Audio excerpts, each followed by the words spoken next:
$1000 generator endi sizga kerak bo'lmaydi. BYD'ni powerbank deysizmi? Kerak bo'lsa generator o'rnini ham bosa oladi. Mahallada bir sutkadan beri svet yo'q. Generator qatdandir amallab topib kelib, muammoni hal qildim.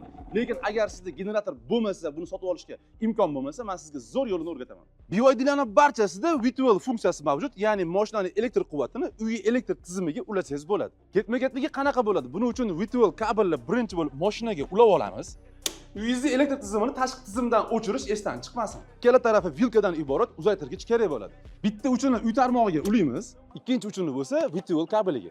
Mashina sozlamalaridagi energiya bo'limidagi zaryad qismida V12 funksiyasi mavjud. O'shanga kirib, mana shu birinchisini yoqib qo'ysangiz, uyga zaryad berishni boshlaydi. Mashinangiz gibrid bo'lsa, zaryadi kam bo'lsa, hech xavotir olmang. Shu funksiyani yoqib qo'ysangiz, mashinangiz quvvati minimumga tushganda dvigatel o't olib, o'zini o'zi zaryad qilishni boshlaydi.